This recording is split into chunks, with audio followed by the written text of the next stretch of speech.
Hello guys, welcome to the channel, Bob here, and today I'm going to be playing Scrolls today, and I've kind of got the feeling that apart from a bit of EverQuest and stuff, probably the channel might become a bit of a Scrolls channel for for a period of time.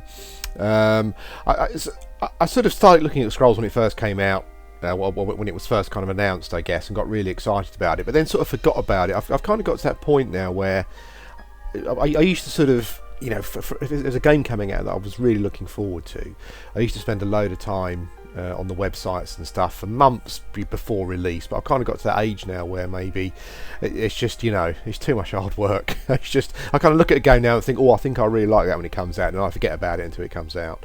But I have to say that Scrolls is a game that I've been looking forward to. I used to be a massive Magic player. I got into Magic sort of essentially back when it first came out. I think I was kind of, I was in a group of people, and we sort of used to import sort of boxes of Magic from the States when it first came out. So, when it was really in its infancy in the UK. So yeah, I looked at this game and thought to myself, well, this is going to be my sort of game. And I think so far, from what I can tell, I think it probably might be, but we'll see how we go. I'll run through a couple of things with the game just so you're sort of familiar with how it works. It's a collectible card game, obviously. It's played on an arena again, which when we get into the arena, I'll explain a bit about that and how it works. But it seems to be it's very much like Magic, I would say. You've got your creature spells, you've got your enchantments, you've got your walls, you've got what they call just spells, which are not instant. You can't play them on your opponent's turn, but they're just spells that have an effect. Just a one-off effect on the board. So if we run through some of the spells I've got now, I've decided to play the growth deck. And my opinion on the deck so far, having played a couple of games, it's quite weak to start off with. So I probably need to get some more cards. And you just improve that, because it does start off quite weak. I played against what appeared to be a soldier. I think it was a ducal deck, appeared to be a soldier deck, and it sort of completely overran me. It was really strong, pumping out quite strong creatures really quickly. So I kind of need to sort of just get some more cards for the deck to build it up a bit. But I was a big green player in Magic, so that's why I've gone for growth.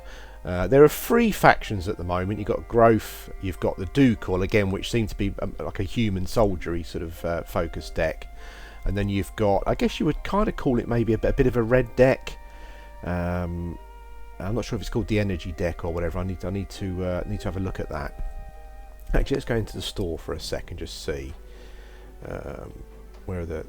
Yeah, so you've got Order, which seems to be the soldiery deck. You've got the energy, which is the energy, which seems to be a bit ready. But if you're familiar with red in Magic, it's kind of a bit like that. It's got some direct damage spells, but it seems to have a bit of a steampunk flavour going on. So lots of machines and a sort of technology. And I've gone for the growth deck, which seems to be humans and walls and stuff. But it's probably an idea to talk a bit about the shop first of all. I mean, this is the shop where you spend your coins. Now it appears as though you can buy shards. And you win coins. That seems to be the way it works at the moment, and it appears as though the shards will buy some things, but not all things. It appears as though for buying sort of scroll, I guess, like booster packs and one-off scrolls, you need to use your gold, and you get gold by winning. Playing games basically. I mean, you get some gold even if you don't win the game. But I'm wondering if you can buy gold. I'm not sure. I haven't seen that yet.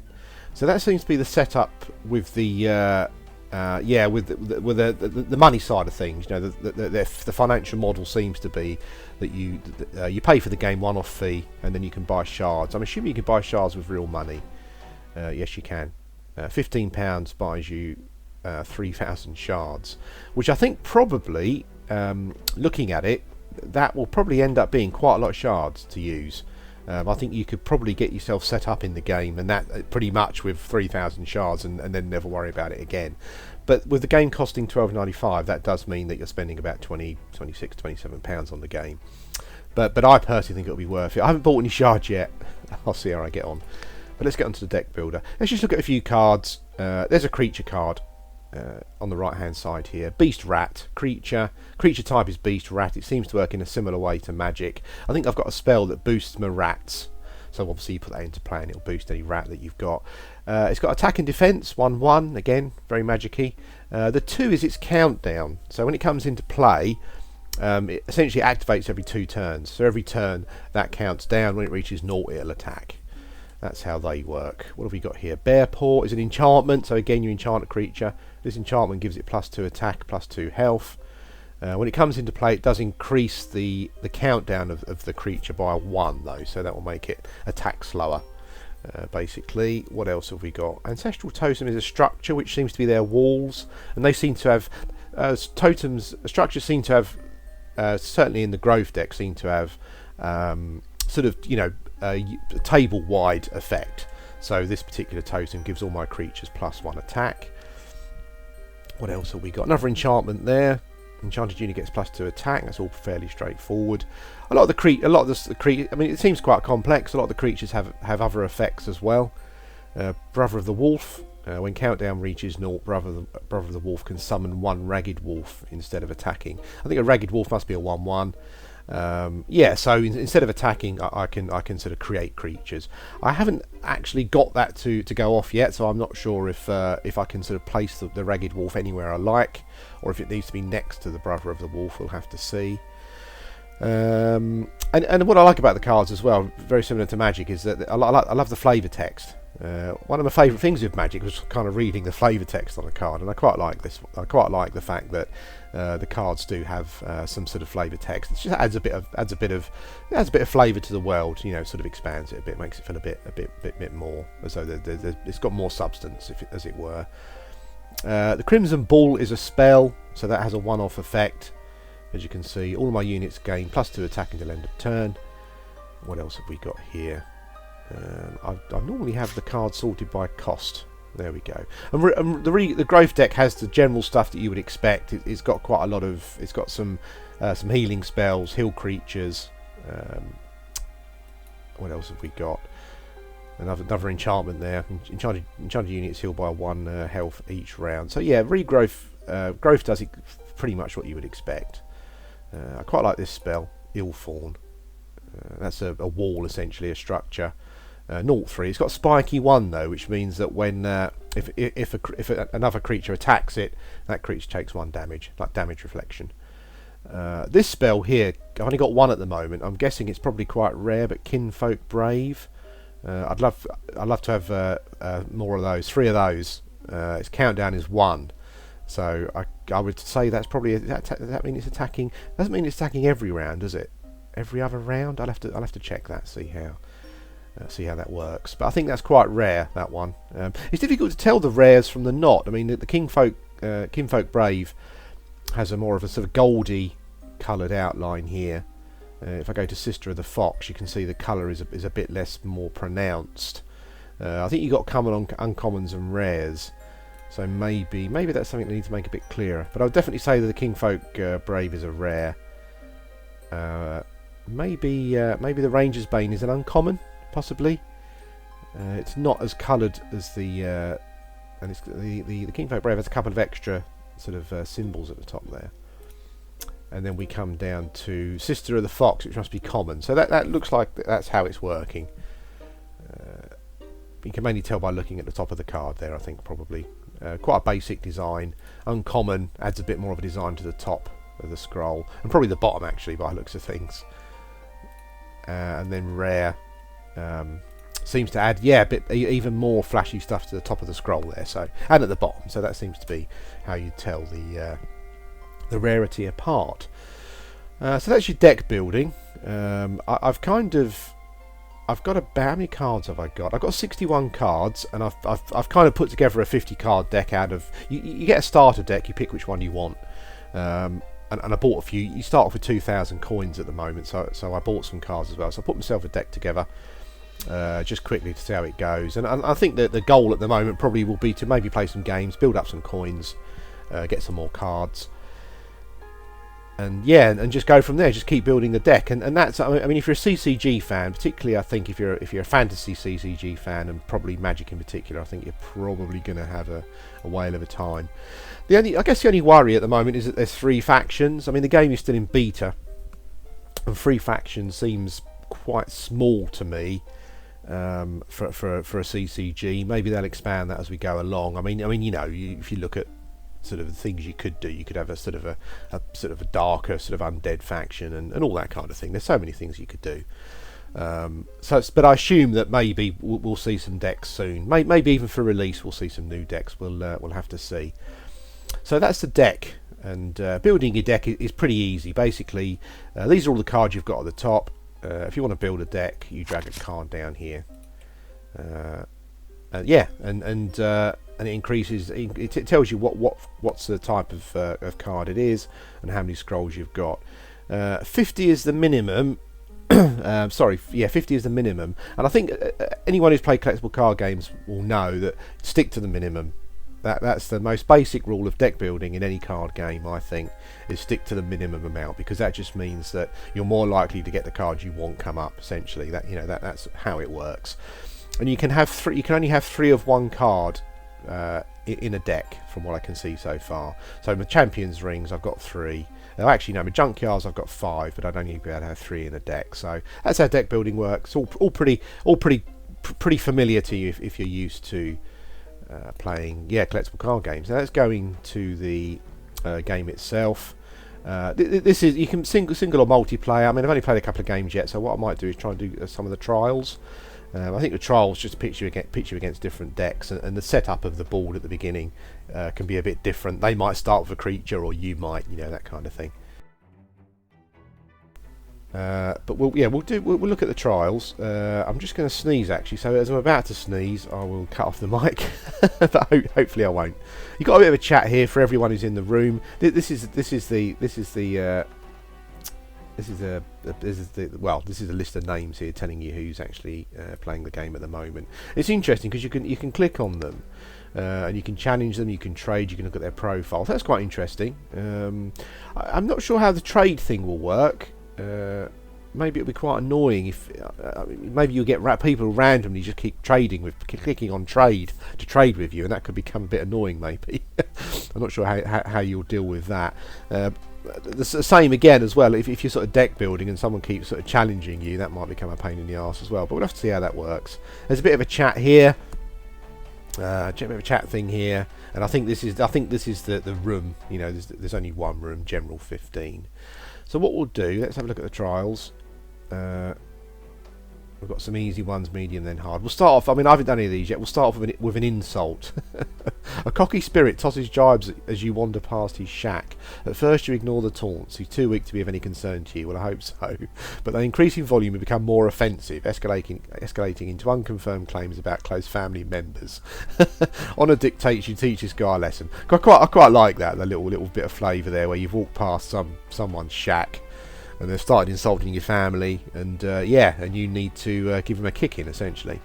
The trial details: destroy 3 of your opponent's idols to win, which we'll get into.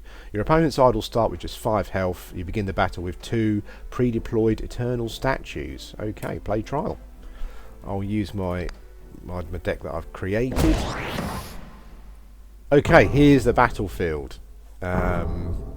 Essentially, what you have at each end is each player has 5 totems. My totems have got 10 health. He's got 5. It is an easy challenge, so yeah, okay. That's fine, no problems. Here's the cocky soul who was insulting our family. Looks like quite an old bloke, actually. You think maybe he'd sort of he'd know better, but obviously not. And this is the game board. The way the game works is that it works in rows here. So when you summon a creature, like for example, I've started with 2 eternal statues, which appear to be they're commons by the looks of it, but I don't have any of those, I don't think. But I've started with a couple of walls in lanes here. So these guys are protecting the lane. So the way the game works is that my opponent will summon a creature and put it into a lane. And when that creature's countdown reaches 0, it will automatically attack at the end of your turn. So if he's got a creature here, it will attack this lane and attack this totem. So the idea of the game really is for you to protect your totems while trying to destroy your opponent. Essentially, that's how the game works. You can't place cards on your opponent's side, only on your side, obviously. You can see the split down the middle there. Yeah, and that's the game board. Essentially, you're protecting your totems and trying to destroy your opponents. It gets quite tactical because you can move your creatures one space every turn. I think there might be creatures where there might be spells that let you move more than one.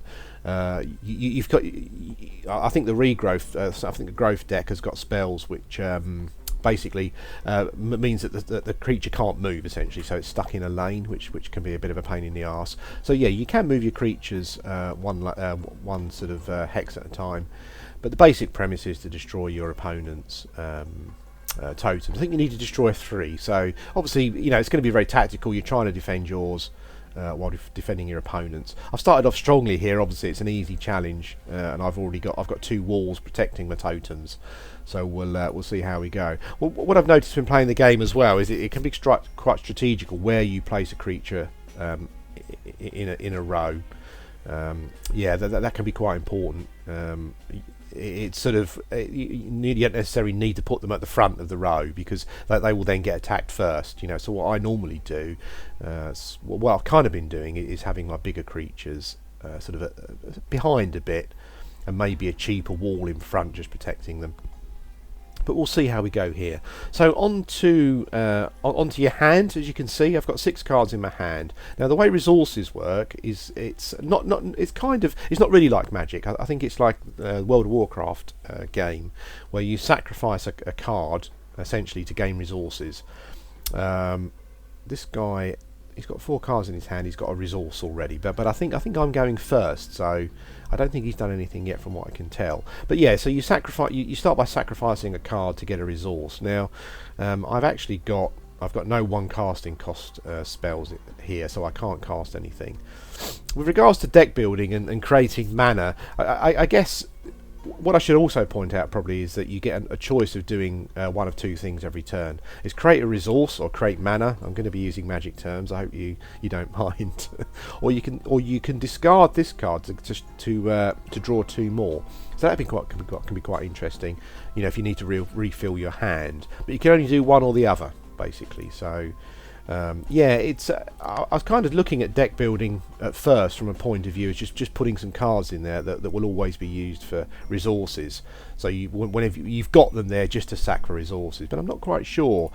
It becomes a bit of a predicament when you've got to sacrifice a card because you need mana. But you're thinking to yourself, well, actually, I might need that card later on. So, yeah, it's a tricky one. But I've got sort of 3 sort of quite high casting cost spells here. So I think probably what I might do is discard one of those. I might discard my Mangy Wolf for a resource, and that's kind of my turn over. I can't cast anything because the stuff that I've got at the moment is 2. I've only got 1 resource, so I think I'll probably end my turn. The interesting thing is that you sacrifice cards to get a resource, but the resources top up every turn, so you don't need to keep doing it. So if I'd have used my 1 resource this turn, next turn it would have filled itself up. So it appears as though you're sacrificing cards to get a maximum amount of resources that you want, but every turn it fills up again, so you can just keep using them. So I'll end my turn there. There we go. The sound effects are quite loud. Actually, let's just go into the settings and turn those down just a bit. There we go. Right. Okay. I drew a junkyard, which is it's a wall, and if I've got any other rat creatures in play, they gain 1 health. So that's pretty cool. I do need another resource though. So what I might do, I mean that is, the junkyard is a cheap wall actually, cheap blocker. But this seems as though it's going to be quite an easy task, I think. So I might sacrifice that for a resource. So I've now got 2, and what I might do is play my sister of the fox. A bit of a foxy lady there. When she comes into play, I draw a card. So she's a 1/1 attacker, and she's got card drawing, and we will put her down here. There we go. So essentially what I'm doing, she's now in this row. When a countdown reaches 0, she will attack the totem essentially. So I'm kind of putting pressure on this row Yeah, and you kind of wait to see if your opponent then responds. Opponent's turn. Your turn. Well, he's not. He's got 6 cards in his hand. He's got 1 resource. He's not doing anything at the moment, which is a bit, which is a bit weird. So 2 resources. I probably need to sacrifice again for a resource. I've got loads of stuff in hand though, so that's pretty awesome. Frostbeard. I could get a Frostbeard out. If we have a look at him, he's a 6/1. He's got 3, which can be a bit. Means it's going to take him quite a while before he attacks. When he's killed in battle, all your friendly units gain +2 attack until end of turn. So it can be quite useful, I think, to maybe kill him off just as you're about to attack, if it's possible. I'm not sure you do that. Maybe if he attacked first, you could get someone to you get him to attack a spiky a spiky opponent, or maybe just a card to sacrifice him essentially. But he's a 3. I'm not sure if we'll cast him. On my next turn, my Foxy Lady will be attacking. Comes a countdown increased to 1. What I might do is sacrifice my Frostbeard, and I might stick a Champion's Ring on my on my Sister of the Fox. That gives a +2 attack, so she will now do 3 damage on my next turn. I think I'll call that my turn. There we go. Okay, so he's sacrificing for resources, and he's cast. What's he cast? I like the looks of that. He's cast a Gravehawk. Wow, that's a grave. That's a grove spell. I'd love to get some of those. For each of your Gravelocks, Gravehawk gains +1 attack. Gravelocks, I guess, must be another spell, another sort of creature of some kind. So yeah, so any Gravelocks that come into play will boost this creature up. This does have Relentless. Now, Relentless essentially acts like Trample in Magic. So if for example, I mean, if my statue there had 1 health and the Gravehawk did 4 damage, it will do. Normally, it would do the 4 damage to the statue and destroy it, and that would be it. But because it's got Relentless, which is essentially trample from magic, it will do the 1 damage it would have required to kill it, and then it will do the rest of the damage through the row, even until it reaches your totem. So yeah, that's quite a good one. That one, I quite like that. I quite like some of those in my deck actually. It's a growth spell, so I'm assuming that I can get some. Okay, so they're threatening that row, but I'm not too worried at the moment because I do have a blocker there. So let's see what I've got. I've got an Illthorn Seed. Essentially what that means is that when let's have a look at that one. When enchantment unit is destroyed, summon Illthorn in its place. So I cast that on one of my creatures. When that creature dies, it basically creates one of those in its place. So that's quite useful. Kind of means you get 2 lots of blockers there. But I'm not going to do that. I've got 3 resources. I'm actually going to sack that for a resource. And what I'm going to do is I'm going to play my Brotherhood of the Wolf. Countdown of 2. 3 life. What I might do is let's threaten this. Let's threaten this totem as well. See how we get on. Now my Sister of the Fox will attack this turn. Once I end. There we go. And whatever creature you have in this row, if it's time for them to attack, they will attack, regardless of if you've destroyed the totem or not. If you have destroyed it, it will still keep attacking that row. So it might be a good idea to move it then. He's just cast a Vitality Well. When its countdown becomes 0, all of his units are healed by 1. It's got a free countdown though, so that's I've got some of those in my deck, but yeah, I'm not sure about them. I guess it depends on how long sort of games go on for, I guess, but we'll have to see. His creature is glowing, which means next turn it will attack. I've also got 2 of my creatures attacking next turn again as well, so that's pretty cool. Now what I can do here is sacrifice for a Great Wolf. I think I'm kind of getting the impression this is quite an easy task, and I'm going to be overrunning this these guys probably, unless they start chucking stuff out. But I'll put my Great Wolf up there, so he's now threatening. He's threatening that row. He does have Relentless, which is trample, and for every wolf I've got in play, he gets +1 to his attack. So there we go. I'll end turn.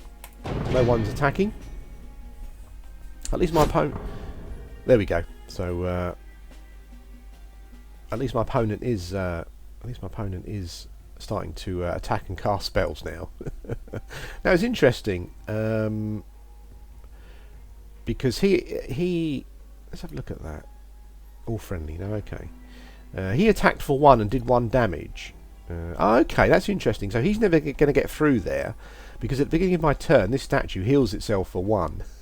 And he's only doing 1 damage at the moment, so he's never going to get through that row unless he bumps up the creature's attack, or he puts another creature there. That's interesting. It's all sort of working out pretty smoothly at the moment, I have to say. I've got my Kinfolk Jarl, which is 7. He's a pretty chunky dude, so I'm going to sacrifice there to get a mana. I'll be able to cast that soon. This is quite a nice spell. +2 attack and health, but it does increase its countdown by 1. So I'll leave that for now. Actually, I've got 6 mana, so what? No, I'll leave that for now. I'll keep that. I might keep that for card drawing in case I need it. Nothing else I can do really. Two of my units are going to attack this turn. There we go. So that's 1 totem dead. I've got +10 gold for that. Okay. So now he's playing some structures, walls of his own. This is a Druid Burial Ground. I've got one of these in my deck. At the beginning of his turn, any units adjacent to it will gain a life, basically. So that's pretty good. I pulled out my Kingsfolk Veteran. He's a 3/4, 2 countdown, and he's got haste, which means he attacks the turn he comes out. But what I'm going to do is sacrifice my Bear Paw and play my Kinfolk Jarl. For each creature adjacent to him, he gets +1 attack. So he's pretty. He can be pretty chunky. Essentially, if I put him here, he's going to be a stupid o'clock, isn't he? Really, he's going to get +2 attack from those two to make him a 5/6. If I put him here, he'll get +1, I guess, from all of these, making him a 6/6. But this totem is almost down, so kind of seems a bit of a waste, really. I might put him here, just so that he can sort of work on this lane. No, let's put him there. There we go. Oh, okay, so he only got a +1. I guess so. Adjacent maybe means for each creature adjacent to Kingsfolk, he gains +1 attack. Okay, so I guess adjacent doesn't mean to the in another row. So if you put him in the middle and he's got a creature either side, he'll probably get +1, but not for ones in another row. That's quite interesting to know. Okay, not much else I can do. My wolf is attacking this turn. So I'll end my turn. There we go. 3 damage. I'm not quite sure what he can do now. I think probably he sacrificed for resource. Oh, okay. He can't Champion Ring, so his Gravehawk is now a 3/3. Interesting. I think I'm probably going to destroy another. What I should have been doing, a bit of an amateurish move, is I should have been moving my Sister of the Fox, because she's going to attack this turn, but the totem's already dead. So yeah, bit of a newbie move there. she can only move 1, so she will attack nothing essentially. My brother of the Wolf, he will destroy this totem this turn. No one else is attacking. What I might do is play a Ragged Wolf, maybe. The Ragged Wolf will sort of pump up my Great Wolf, I think, give him an extra attack. Yep, there we go. So he's now a 4/5. I could play the Kinfolk Veteran as well, but it seems a bit overkill, really. What I might do is let's sack him for some spells. What do we get? Oh, there we go. So we got a Junkyard. We've got a Vitality Well. I'll stick that at the back. There we go. I could cast everything I wanted, but we won't. Let's end the turn. Okay, that's another one destroyed. Did that wolf? He's boosted. He's cast another ring, and he's boosted up his Gravehawk, who's now a 5/3. Pretty tough, but I think we've probably got this. My 2 guys in the top lane will attack this totem and destroy it at the end of my turn. So that's probably game over, I think, probably. This guy oh, he's got haste. Okay, this guy attacked that turn. He's got haste. I didn't realise that. So if I end the turn, There we go. Victory! Yeah, and you get some gold. I got 361. And that's the thing, really. Just through like doing the trials, you just sort of getting loads of gold to buy cards with. So let's go to the store.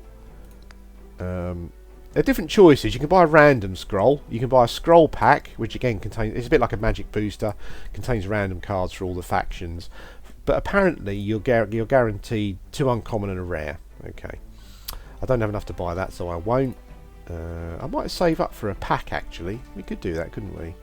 Or I could just buy a growth scroll, which appears to be completely random. 1 scroll picked randomly from the growth faction. I'm not sure how many cards there are in each faction, so that might not be the best way of doing it. I guess if you buy a scroll pack, for me, you sort of hope to. I'd be hoping to getting a rare sort of growth spell, but who knows if that's going to happen or not. Just a quick word on deck building. The thing to remember as well is that you can mix the factions. You know, so you can have some cards from growth and some cards from energy, if you wanted to. You know, I mean, sort of in some videos in the future, I'll get into a bit of more advanced deck building, I think, to see see how we get on. But for now, let's play another game. Let's do the second trial. Pile of junk. Okay. You spot a ramshackle fortification littered with badly drawn kinsfolk imagery. In fact, it's so fascinatingly inconsistent in art style, you use your footing and narrowly avoid a spike trap concealed on the path. There's a health hazard, you think to yourself as you stride towards a sniggering homeowner, cracking your knuckles. Here we go. So yeah, we're going to kick some more arse. Destroy 3 of your opponent's idols to win. That always seems to be the same. Your opponent's idols start with just 8 health. Okay, that's more than the last one. And your opponent begins a battle with a junkyard. Okay, so here we go. I'll play my my own deck again. Here we go. So he's starting with a junkyard. I believe the junkyard. I've got some of those. Yeah, I've got some of those. Oh wow, he's off straight away. Junkyard is like a wall, and it increases the attack of his rats. So I do hope he's not going to chuck out loads of rats. That's going to be a pain in the arse. He's also cast this spell, which I've got one of these as well, which I'll probably cast. When it comes into play, it increases your growth by 1.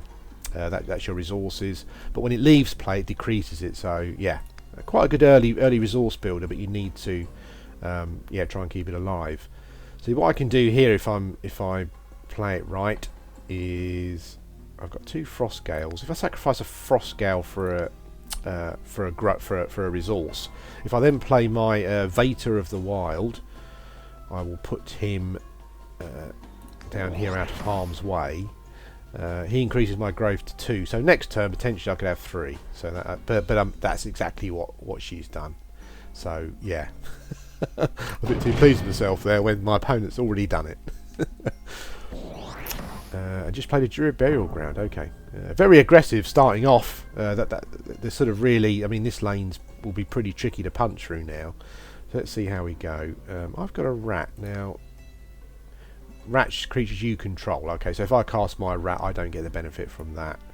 But I do have a junkyard myself. So what I might do is sacrifice that for some mana. I'm going to play my junkyard. I'll put it in this row as a bit of a blocker. I don't know actually. I'll give up that row. What I might do is put it here, and then I'll cast my rat behind it. So my rat should increase. Yeah, so my rat's defense has increased to 2. There we go. I've got no attackers, so we'll end turn. Oh, there's that grave. Oh, okay.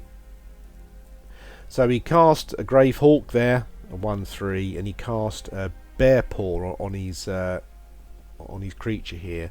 That's pretty tasty, I'd say, because yeah, that gives it +2/+2, and it's attacking next turn. Okay, so what do? I've got 2 mangy wolves, which I could play one of those actually. We might do is sacrifice 1 mangy wolf for a resource. I think maybe I should have sacrificed my Frostgale there, but we will bring that out. Now what it appears to do is, let's have a look. When it deals damage, it's healed by 1. That's really good. Other wolf creatures you control have their countdown increased by 1 when it comes into play. Well, I've got no other wolves yet, but that's no problem. What should we do? He's a 1-3. She's got no cards in her hand at the moment, which is quite good. It's always nice in Magic when you see your opponent's got no cards. Obviously, I mean, of course, she'll draw one, and she could then sacrifice it to draw 2 more. But at the moment, I'm feeling this one's going okay. Let's chuck Mangy Wolf. Let's chuck Mangy Wolf here to support this creature. There we go. I've got a creature attacking this turn. There we go. 1 damage. Bear Paw. Oh, holy smoke! Creatures. Another Bear Paw on that creature there. It's now a 5/5. The reason it's still not attacking is because Bear Paw increases its countdown by 1. But next turn, that's going to do a severe amount of damage. Okay,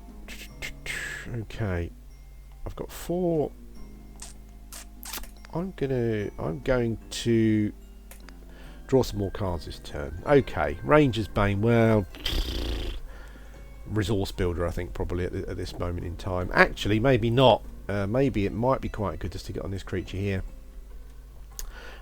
Becomes poisoned for 3 rounds. I'm not quite sure what poison does. I'm assuming it knocks a life off every turn, but we will see what that does.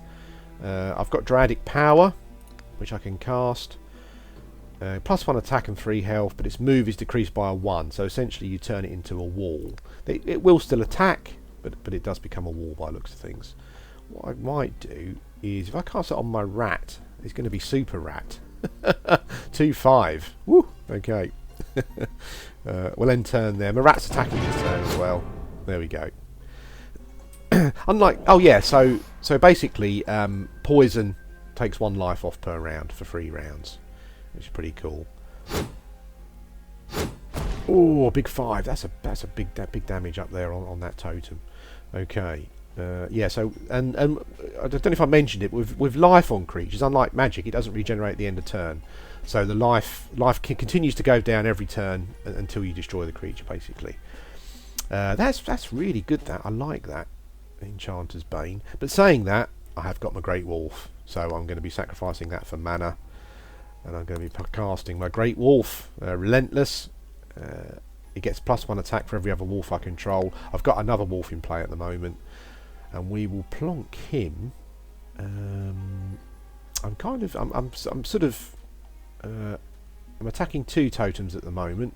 What I'll do is I will put him up there, and he's going to be a 4/5 because I've got another wolf in play. These 2 guys are going to attack this turn. So I'm assuming that they're going to do a fair amount of damage there. What I'm noticing, I've got the setup of the creatures wrong again, because for these guys to move into another lane, because these 2 creatures are here, they've kind of got to move round, which is a bit of a pain. I can move the rat round and do it that way. That might work. But again, you know, it's funny because you think you've only got like a 3, 6, 9, 12. You've only got a 15 sort of hex field to play with, but it's really tactical as to sort of where you put things, so you do have to think about that. But I'll let my guys attack the totem. There we go, and they're going down. He's cast oh, holy smoke. Oh, okay. So he's pumped up his Gravehawk there with the same spell that I did, actually. Not that one. No, not that one. Not that one. That one. Dradic Power. Yeah, and he's just cast another Vita of the Wild. Okay, so this turn my rat's attacking. I've got... what's that? Elan Vital. Elan Vital. Enchantment. Enchanted unit is healed by 1 health each round. I think I'm going to chop that in for some more cards, actually. Ah, that's better. Okay, so what we got here? We've got Ranger's Bane, which is really... I like it a lot. It's really good. I might put that... I might put that on that. Okay, that's got 2 Ranger's Banes on, so that'll probably kill that. That could kill that off in a couple of turns. And I've got my Frostbeard. I might have my Frostbeard in this lane supporting the rat, actually, to be attacking this totem. That might be a good idea. Let's do that. There we go. And now Frostbeard, when it's killed in battle, all friendly units gain +2 attack at the end of turn. So it's quite good if you can time that death for when all of your other creatures are on 0 countdown. but we'll see how we go. My rat's attacking. He's a 2/5 against a 2/5, so he'll do a couple of damage, but no more than that.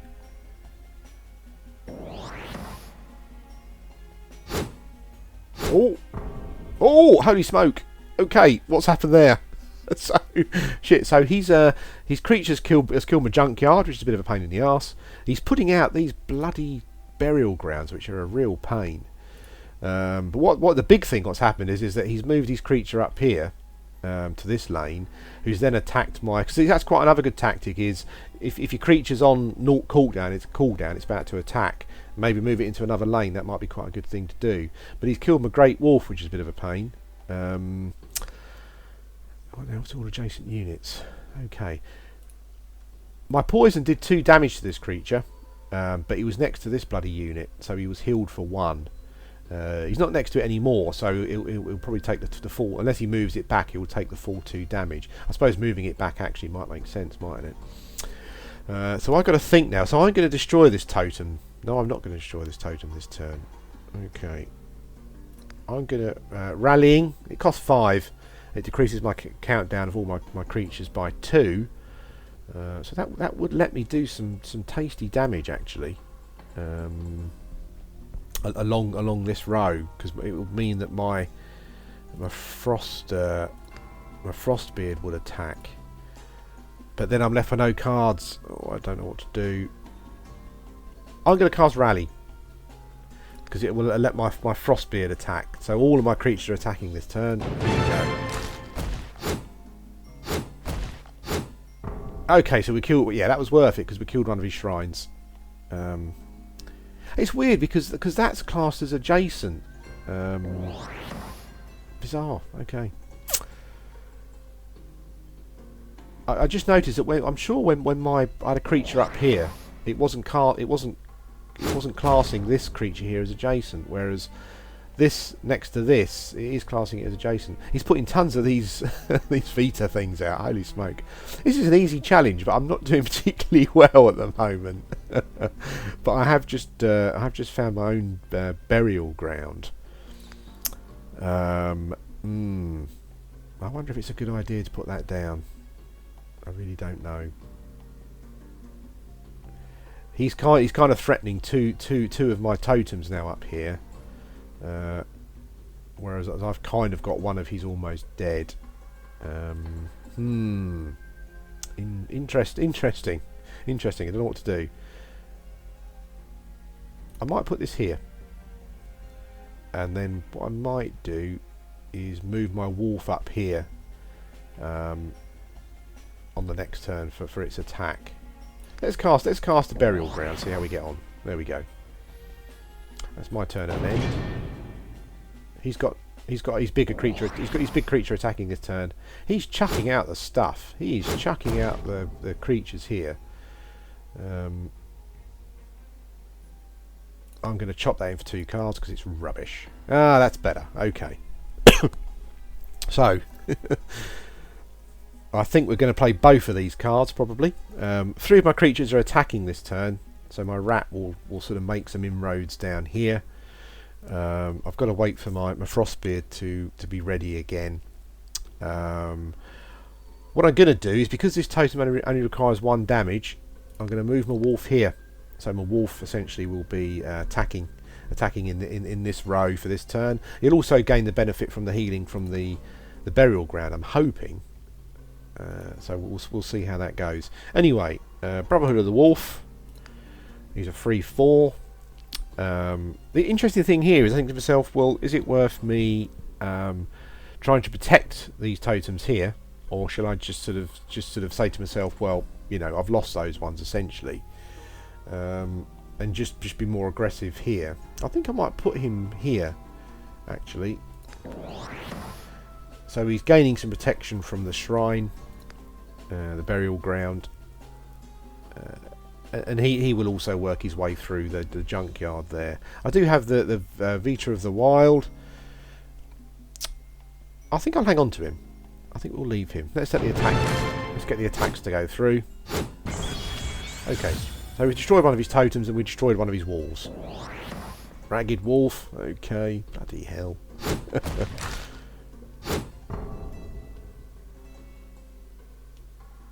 Okay, that's all of his attacks done. I like these burial grounds. They're keeping my rat and my wolf topped up there.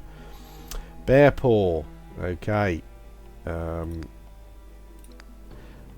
attack, +2 health, but it does increase the countdown of the unit. I'm not sure about that.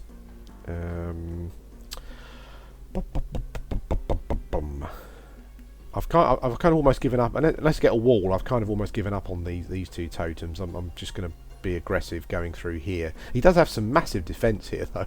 It's not, it's not a foregone conclusion at all. I do have a creature here, though, that essentially is not going to be doing a lot. I could move the wolf up here, I guess, which will then allow him to move up. But what do I do with my bear paw? Who do I want to put? Who do I want to make super duper? He will become awesome. My greybeard. I'm gonna increase the. I'm gonna put bear paw on my brother of the wolf. I think probably he's now a 5/6, so pretty chunky. I sacrifice that for some more spells. Oh, that was nice. I got a champion ring. Enchanting creature gets +2 attack.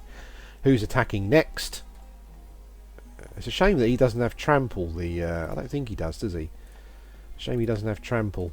The Frostbeard. But we'll go champion ring. Where does it make sense to put it?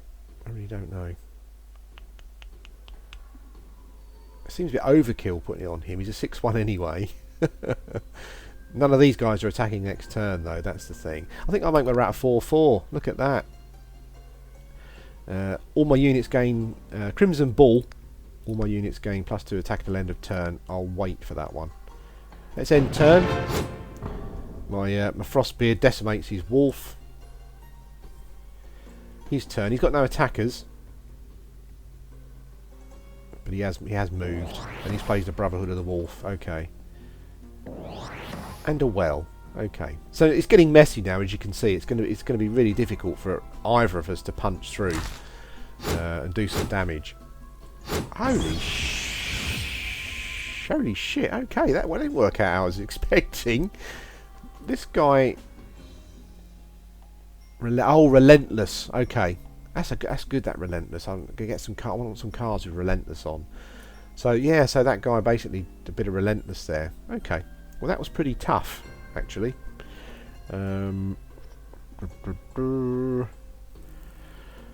Crimson Bull I want to keep because I think that might be quite important. I've got a hasty wolf, but I'm not sure. Let's trade in for some cards. Okay, is that better? Yeah, got 2 creatures for 1, and I can cast both of them. So Sister of the Fox, 3/4. That's attacking next. Sister of the Fox essentially is card drawing. I'm going to bring her in to protect my 2/1. I'm going to bring her in to protect my rats, I think probably, and I'll draw a scroll. Bear paw. Okay, we like that. I've got three left. I could bring in my kinfolk. He's a 2/2 with only one countdown, which is pretty awesome. If I put him here, though, he's kind of going to be a sacrifice, isn't he? I mean, he'll survive that, I guess, and he will get to attack actually. So, okay. I'm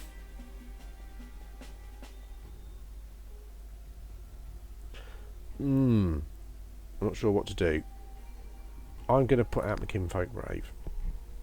We will continue to be aggressive in these two lanes here. I guess what he needs to start doing is start moving his creatures down, so that he can sort of start attacking these, spread them out so he can start attacking these, or she can start attacking these. I'm a bit concerned about that.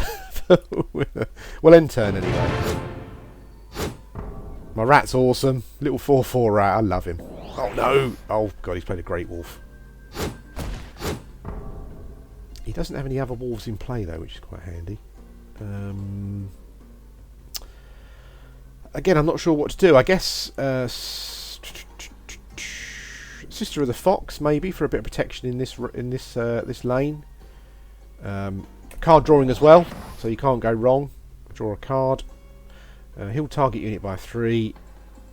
All these guys here are getting the benefit of this burial ground. That's awesome. I've got 2 attackers this turn, and I'm wondering if it's worth using. If it's worth using Crimson Ball. I think the only thing is that neither of them, from what I can tell, have got Trample, have they? No. Okay, I've got 3 mana. I'm going to sack that for a resource. And I'm going to cast Crimson Ball. So my 2 attacking units here will hopefully do a huge amount of damage in this row. That's the idea anyway. 3/1. Is it worth me pumping up? I can give a creature +2/+2. A 1/1. I guess I can defend this zone here. I can defend this lane by pumping that creature up. She's a 5/3. How the hell is she a 5/3? What's she gaining bonuses from then? It's terrible. I haven't kept track. Oh, she's getting bonuses from the Crimson Ball, which will go at the end. Okay, here we go. Oh, that was a good turn. Yeah, we've punched through there a bit. Anyway, Ancestral Totem down there. That's interesting. Gives all of his. Oh, bloody hell! That Relentless is bloody awesome. I see. I've got 4 attackers this turn, so probably this guy's attacking every turn. Holy smoke! That's a rare. I want 3 of those. I'm going to chop this in for some cards. Okay, so we've got our own Ancestral Totem or a Kingfolk Veteran who's got haste. I've got my 2 rats attacking. Okay, so I'll have 3 creatures attacking this turn in this lane because he's got haste. So we will go for that. Go. Right, so we're really punching through now. These two lanes. What's he going to do? She's got 1 card. Having to think about it. Sacrifices for resources. Poisoned one of my dudes, who's going to die next. Oh, great! That's a good move. Okay. I'm going to sacrifice her some cards. I've got another Frostbeard. Countdown is 3. Well, you know. I'm going to put an Illthorn here to protect this row. Seems like a good idea. I've got an Ancestral Totem. I can give all of my creatures +1 attack. Let's place that here for protection as well. Okay, I've got 2 creatures attacking. They're gonna massacre this totem this turn. I can tell I'm gonna have to spend some. I want to spend some cash and get 3 of these guys. My turn again. 3 of these guys. They're awesome. 2/2 attacking every turn. Holy smoke! What we got? I think we've kind of pretty much got it won. This one. Almost. I've got a couple of creatures attacking this lane. They will do some damage to that totem. If I play the junkyard, my rat will get another +1 attack, another +1 defense. So he's a 5/5. What an awesome rat! Holy shit! Let's sacrifice some resources. See what we get. Champion ring. just becoming abusive now, really. Let's put it on this guy. Okay.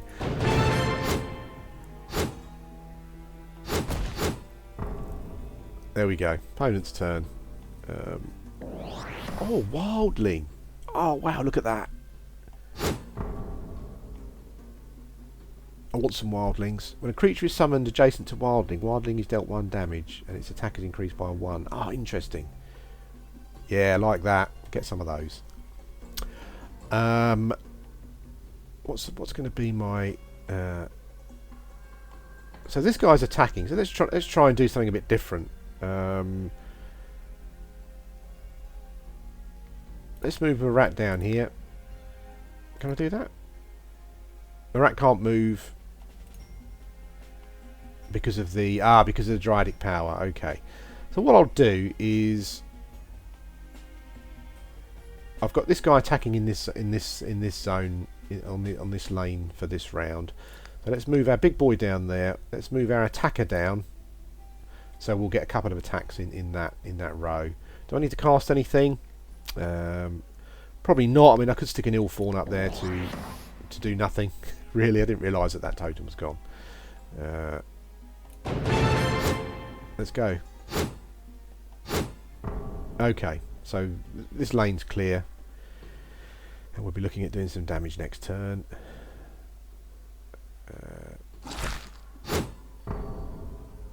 That's it. Okay, I think we've pretty much got it won. What can we do? Let's move this guy back. How much damage? 3 damage. Actually, we don't need to worry about it, do we? I think we're gonna win. We're gonna win this turn. There we go.